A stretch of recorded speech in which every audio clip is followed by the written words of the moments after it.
Berita Al-Hijrah 30 Ogos. 31 menteri dan 37 timbalan menteri angkat sumpah. Juga anggota tentera darat hilang, dikhawatiri lemas.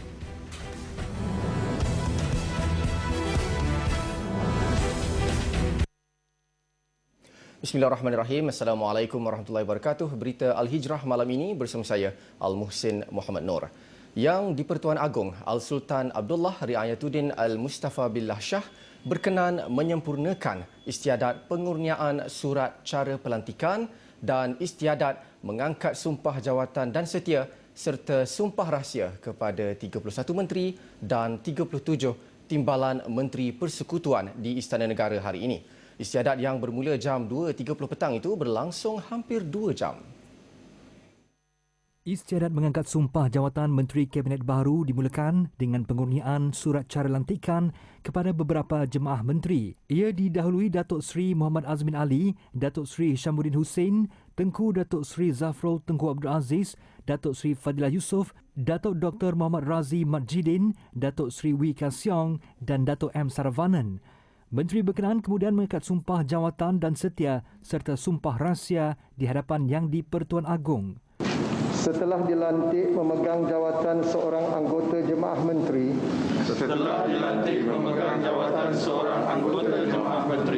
Dengan sesungguhnya bersumpah. Bahawa saya. Akan dengan jujur. Menunaikan kewajipan jawatan itu. Dengan segala daya upaya saya. Bahawa saya akan menumpahkan taat setia yang sebenar kepada Malaysia.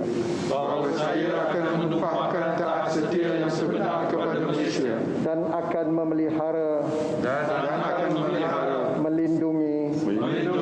Dan mempertahankan perlembagaannya.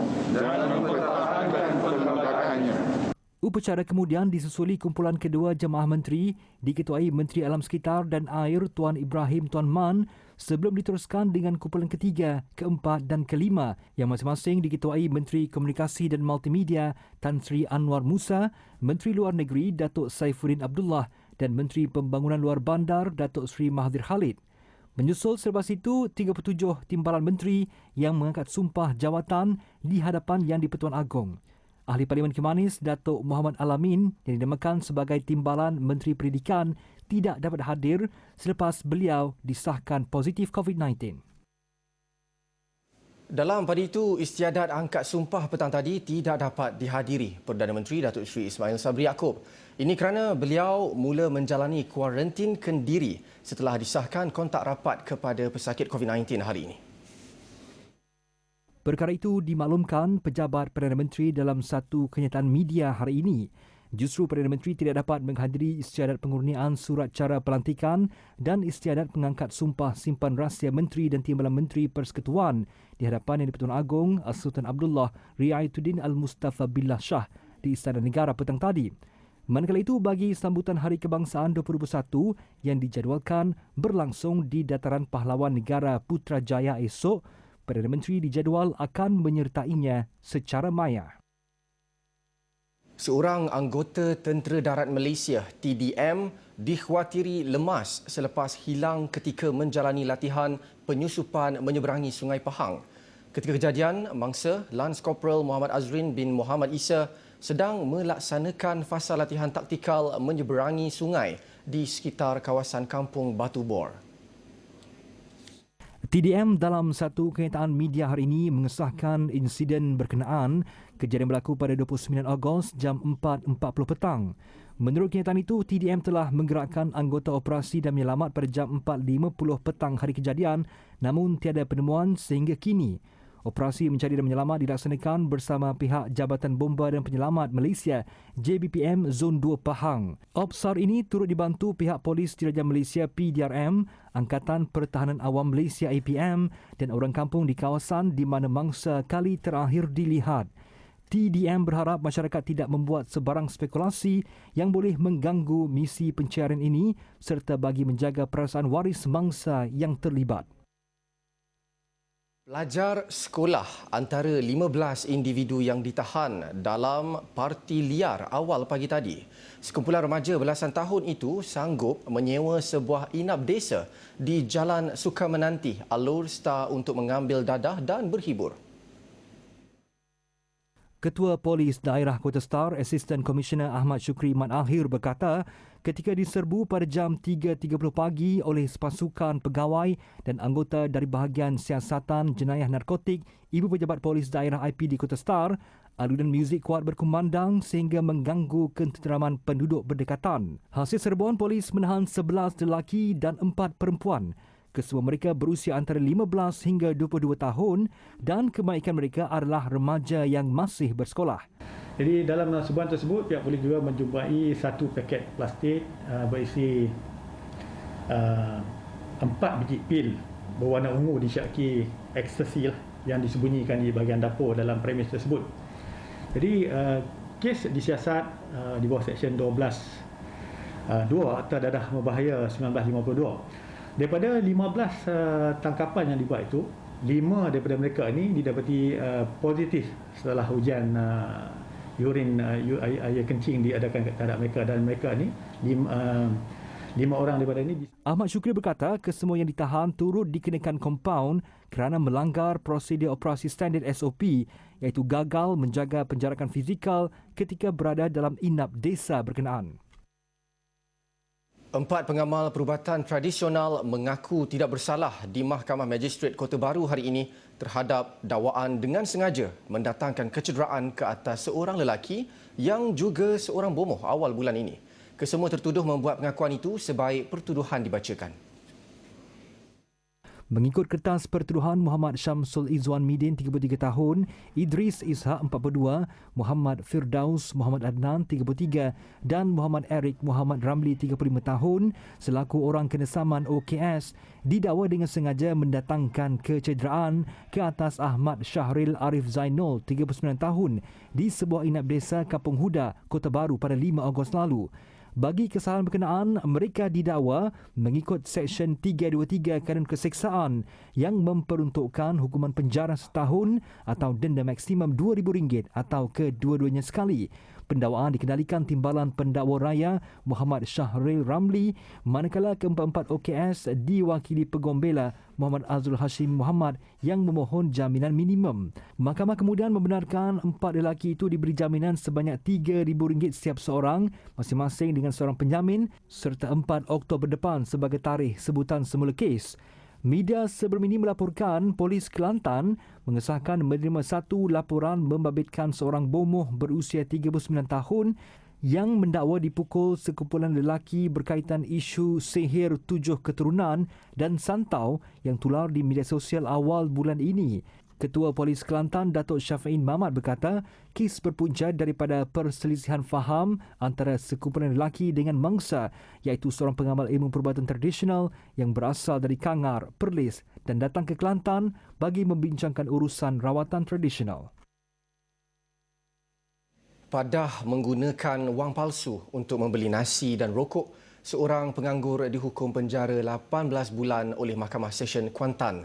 Hakim Siti Aminah Ghazali menjatuhkan hukuman tersebut selepas Muhammad Fizwan Noruh Hadi, 34 tahun, membuat pengakuan bersalah terhadap 2 pertuduhan yang dibacakan terhadapnya. Berdasarkan kertas pertuduhan, tertuduh didakwa telah menggunakan sekeping wang RM100 palsu sebagai tulen untuk membeli sebungkus nasi berharga RM5 di sebuah gerai makan di Beserah Kuantan dan membeli sekotak rokok berharga RM12 di kedai Seberneka di Indra Mahkota 3 Kuantan.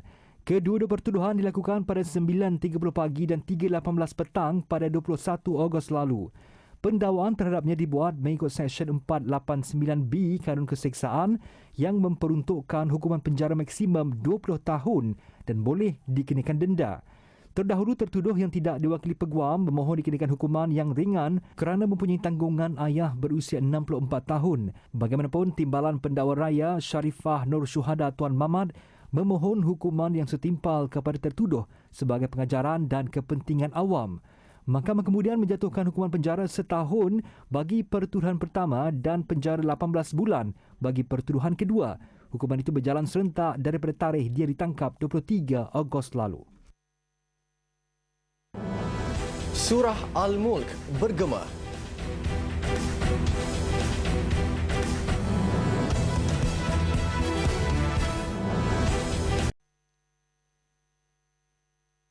Alhamdulillah bertemu lagi. Program Malaysia #Quran Hour tahun ke-7 diteruskan dengan memilih Surah Al-Mulk yang bermakna kerajaan sempena sambutan Hari Kemerdekaan tahun ini. Turut dikupas ialah 7 lagi Surah Musabbihat yang dibawakan oleh qari dan pentadabbur tempatan serta disiarkan secara maya menerusi saluran TV Al-Hijrah dan aplikasi Zoom. Subhanalladzi asra bi'abdihi laylan minal masjidil haram. Surah Al-Musabbihat ialah surah yang dimulakan dengan tasbih iaitu surah Al-Isra, Al-Hashr, As-Saf, Al-Jumu'ah, At-Taghabun dan surah Al-A'la. Menurut pengasas Yayasan Warisan Ummah Ikhlas WUIF, Datuk Husamuddin Yaakob, program Malaysia #Quran Hour adalah seruan untuk berinteraksi dengan Al-Quran sebagai permulaan sehingga terlahirnya karakter Muslim sejati dengan panduan Al-Quran. Program Malaysia #Quran Hour yang bersiaran selama sejam ini menampilkan qari My #Quran Time, Ustaz Ahmad Tarmizi Abdul Rahman dan Ustaz Ahmad Tarmizi Ali. Manakala kupasan ayat suci Al-Quran pula dibawakan oleh Ketua Pegawai Penyelidik WUIF, Fazrul Ismail dan tetamu jemputan Pensyarah Kanan Kolej Universiti Islam Antarabangsa, Profesor Dr. Farid Ravi Abdullah. Al-Mulk membawa maksud memiliki dan menguasai. Allah Subhanahu wa taala Tuhan yang mencipta alam semesta dan menjadikan segala sesuatu menceritakan perihal kekuasaan dia di dalam surah tersebut dengan bermula menceritakan mengenai kejadian manusia dan kehidupan serta kematian manusia sehingga Allah Subhanahu wa taala letakkan satu KPI, Key Performance Indicator, iaitu ahsanu amala, sebaik-baik amalan. Program Malaysia #Quran Hour kali ini dinaungi Jabatan Kemajuan Islam Malaysia JAKIM dengan rakan sinergi Islamic Tourism Centre ITC, Majlis Pengarah Perpustakaan Awam Se-Malaysia MAPAM, Universiti Islam Antarabangsa Malaysia UIAM, Malaysia Tourism Council, Rumah Ngaji dan Sahabah Al-Quran. Semua pihak perlu mendapatkan kebenaran daripada pihak berkuasa untuk mengadakan sebarang aktiviti konvoi sempena kemerdekaan. Itu peringatan yang diberikan Majlis Keselamatan Negara MKN Perak. Pengarahnya Khairul Rizwan Mat Said berkata arahan itu turut terpakai kepada Jabatan Kerajaan bagi memastikan aktiviti yang dilaksanakan mematuhi protokol keselamatan ditetapkan. Okey, betul. Bila kita buat satu majlis, kita nak pastikan majlis itulah terkawal. Mesti ada melibatkan pihak polis, pihak MKN, kawalan. Itu yang penting. Kalau kita nak buat je konvoi ni, kita tahu dia bergerak ke mana, tujuan apa dan sebagainya. Itu yang penting. Jangan nak sekali-sekali membuat, kita nak buat konvoi. Tak ada. Dia mesti mendapat kebenaran dari pihak berwajib. Sebab kita tahu ke mana pergerakan dia. Itu yang penting sekali. Menurut Khairul Rizwan, sebarang aktiviti yang dilakukan tanpa kebenaran akan menjadi satu kesalahan memandangkan negara masih berdepan pandemik COVID-19. Ujar beliau, semua permohonan aktiviti konvoi merdeka akan diperiksa dan dipersetujui dengan sewajarnya. Kelulusan hanya akan diberikan berdasarkan kes-kes tertentu sekiranya melibatkan jabatan kerajaan selain individu terlibat perlu lengkap 2 dos vaksin COVID-19. Menurut Khairul Ridwan, dengan pertambahan kes baharu COVID-19 di Perak yang agak tinggi iaitu antara 800 hingga 1000 kes sehari, pihaknya akan lebih berhati-hati membuat sebarang keputusan. Jelasnya tindakan tersebut bukan untuk menyekat program-program bersifat kenegaraan tetapi ia dilaksanakan bagi memastikan komuniti selamat dalam tempoh pandemik. Beliau berkata demikian selepas sambutan Hari Kebangsaan bersama media Perak di Kompleks Sultan Nazrin Muizzuddin Shah di Ipoh hari ini. Seramai 40 petugas media daripada pelbagai agensi mengambil bahagian dalam sambutan tersebut yang dirasmikan Pengarah Penerangan Perak Muhammad Taib Ubah. Bagi meringankan beban mangsa bencana kepala air dan banjir lumpur di Yan Kedah baru-baru ini, sekumpulan peniaga dan masyarakat Aceh yang tinggal di negara ini menghantar sumbangan bernilai lebih RM30,000 melalui program kerjasama Badan Bukan Kerajaan, NGO tempatan dan Balai Polis Pandan Indah. Ketua program misi bantuan ini, Datuk Dr. Eko Indrajaya berkata, sumbangan berbentuk makanan asas yang dianggarkan seberat 5 tan ini dihantar dengan menggunakan lebih 30 kenderaan. Jumlah sumbangan hari ini lebih kurang dalam 5 tan. Lebih kurang dalam 5 tan. Bantuan kali ini berupa barang asas, beras, minyak, tepung dan lain-lain. Lebih kurang 26 4x4 dan jumlah kasaran dia dalam 32 kenderaan, insya-Allah. Beliau berkata demikian kepada pemberita pada majlis pelepasan program misi bantuan Aceh Peduli yang diadakan di Ampang siang tadi. Menurutnya, bantuan kepada bangsa bencana di negara ini bukanlah kali pertama disampaikan oleh peniaga dan masyarakat Aceh yang menetap di negara ini. Bahkan katanya, setiap kali berlakunya bencana seperti banjir yang sering berlaku di bahagian pantai timur, pasti akan ada kutipan tabung dibuat dalam kalangan komuniti Aceh yang akan disalurkan bagi meringankan beban mangsa-mangsa bencana. Dalam pada itu, salah seorang mangsa tragedi kepala air di Titi Hayun, Abdullah Murad, 58 tahun yang berkongsi pengalamannya kepada Berita Al-Hijrah berkata, pengalaman sebagai anggota bomber selama 10 tahun yang mengajarnya teknik mengapungkan diri dan tidak panik berada di dalam air berjaya menyelamatkannya ketika kejadian ngeri itu. Abdullah yang senang dipanggil sebagai Pak Lah berkata, sebelum kejadian, dia dan abangnya serta 3 bangsa yang lain singgah dan tumpang berteduh di sebuah rumah dusun selepas hujan lebat mulai turun sekitar jam 3 petang. Dia kemudian terdengar dentuman kuat menghentam dinding rumah berkenaan sebelum secara tiba-tiba menyedari dirinya berada dalam gulungan air di bawah arus sungai deras. Jelas Pak Lah dia berpaut pada sebatang kayu dan dihanyutkan air hampir 1.5 kilometer dari tempat kejadian. Dia bernasib baik kerana arus air deras itu membawanya ke kawasan tebing sungai dan dia terperangkap di bawah timbunan kayu dan ranting. Saya tahu kepala air ni, dia tak lama, sekejap je, gitu dia turun dia lah. Tapi saya tak tahu di mana saya berada, tapi saya tahu saya tertimbus. Tapi pernafasan saya memang lumpur dah. Menurut Pak Lah, kejadian itu meninggalkan kesan trauma yang mendalam dalam dirinya dan keluarga. Katanya dia akan meneruskan wasiat ditinggalkan arwah bapa dan abang sulungnya untuk menjaga serta mengusahakan dusun buah-buahan di tanah seluas 5 ekar itu yang kini terjejas teruk kesan daripada kejadian kepala air terbabit. Cellcode, ubat tradisional antioksidan tinggi hasil kajian selama 10 tahun oleh Pasukan Institut Penyelidikan dan Kemajuan Pertanian Malaysia MARDI berjaya membuktikan produk keluaran tempatan mampu mendapat permintaan tinggi dalam pasaran Malaysia. Selain tahap keberkesanan dan keselamatan diuji pakar penyelidik, kandungan bahan semula jadi tanpa pengawet juga menjadi faktor ramai pengguna memilih Cellcode. Menurut Ketua Pegawai Eksekutif Cellcode Malaysia, Muhammad Faizul Khalid, pengguna tidak perlu ragu-ragu dengan Cellcode kerana mereka telah menjalankan penyelidikan yang teliti dan sentiasa memantau keberkesanan bahan kandungan dari semasa ke semasa dengan menggunakan proses dan alat teknologi tinggi dalam mengenapasti aktiviti komponen antioksidan. Produk Cellcode ni adalah produk yang berasaskan limu kasturi dan juga formulasi bersama dengan enzim. Yang mana produk ini adalah produk yang mengandungi tinggi antioksidan.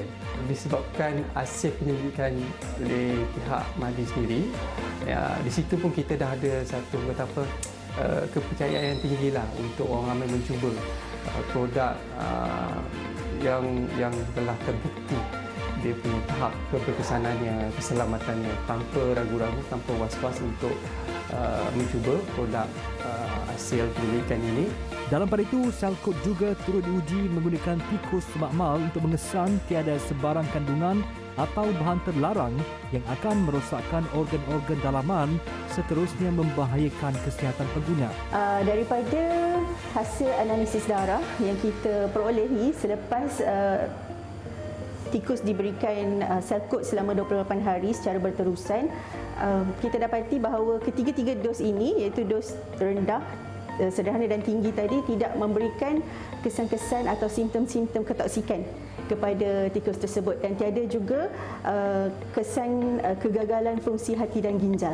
Sel kod mengandungi komponen aktif tinggi antioksidan seperti fluoretin G, zitexin, asid ferulic, vitamin C serta enzim yang diimport khas dari Denmark.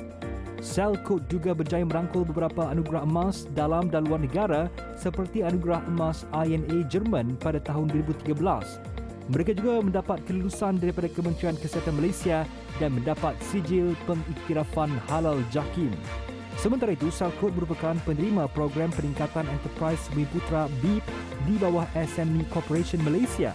Sebarang pertanyaan atau untuk mendapatkan produk Sel kod, boleh hubungi talian 014-327-9776 atau layari laman web dan laman sosial seperti yang tertera. Bot terbelah, 20 kanak-kanak antara terkorban.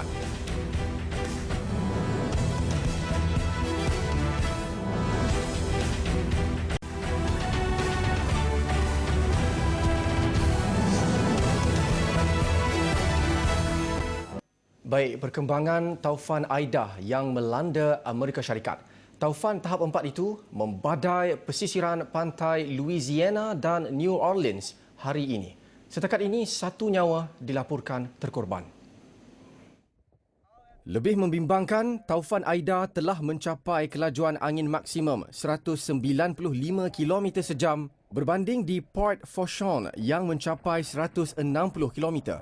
Menurut Gubernur New Orleans, taufan Aida hari ini menjadi taufan terkuat sejak tahun 1850. Katanya penduduk di situ digalakkan kekal di dalam rumah sehingga taufan itu berlalu. Bagaimanapun, pekan Grand Isle sudah ditenggelami banjir, termasuk lebuh raya di kawasan rendah. The city says Energy stated that all of New Orleans is out of power right now. Manakala keseluruhan New Orleans, terutamanya di hotel, telah terputus bekalan elektrik. Menurut pihak berkuasa, lebih 2,000 petugas kecemasan telah dikerah ke kawasan bencana. Ia termasuk 13 pasukan mencari dan menyelamat SAR yang menguruskan bekalan makanan, air dan penjana kuasa. Pihak berkuasa tempatan juga turut menyediakan puluhan pusat perlindungan yang mampu menempatkan kira-kira 16,000 orang. Menurut laporan agensi meteorologi, taufan Aida kini mula melemah kepada ribut tropika tahap 1 namun masih mampu mengakibatkan kemusnahan besar. Di Peru, 70 dikhawatiri lemas termasuk 20 kanak-kanak apabila sebuah bot membawa 80 penumpang terputus 2 selepas bertembung dengan sebuah tongkang di Sungai Amazon, Peru. Kejadian berlaku 4.20 pagi waktu tempatan. Bot tersebut dilaporkan mengambil 80 penumpang pada pukul 1 pagi dari sebuah gereja selepas mereka menghadiri satu upacara keagamaan. Kesemua mereka dalam perjalanan pulang ke Pekan Yurimaguas. Menurut mangsa terselamat, bot yang mereka naiki bergerak perlahan bagi mengelakkan sebarang pelanggaran. Namun tongkang yang membawa minyak itu tidak mempunyai lampu dan keadaan tersebut menyebabkan pelanggaran berlaku. Dalam beberapa saat selepas bot berlanggar, mereka terus terhumban ke dalam sungai. Di Athens, Greece, kira-kira 7,000 penduduk menyertai tunjuk perasaan membantah peraturan baharu yang mewajibkan pekerja kesihatan disuntik vaksin COVID-19. Pihak polis terpaksa menembak gas pemedih mata bagi menghentikan keganasan dalam kalangan penunjuk perasaan. Perubahan peraturan yang berkuat kuasa telah mewajibkan semua kaki tangan yang bekerja di hospital untuk mendapatkan vaksinasi. Sementara itu, kerajaan Greece mengumumkan pelbagai larangan baharu dan ujian percuma bagi mereka yang belum menerima suntikan vaksin COVID-19. Langkah itu diambil sebagai usaha untuk menggalakkan orang ramai mendapatkan vaksinasi berikutan penyebaran varian Delta. Pekerja rumah jagaan warga emas turut diwajibkan untuk mendapatkan vaksinasi sejak pertengahan Ogos. Setakat ini, 10 pekerja di sebuah rumah penjagaan warga tua digantung kerja kerana gagal mendapatkan suntikan vaksin. Buat masa ini, lebih 5.7 juta daripada 10.7 juta penduduk Greece sudah menerima vaksinasi lengkap COVID-19. 13,600 mangsa maut akibat COVID-19 di negara itu sejak pandemik bermula. Laporan itu tadi mengakhiri berita Al-Hijrah malam ini. Saya Al-Muhsin Muhammad Noor. Assalamualaikum warahmatullahi wabarakatuh dan selamat malam.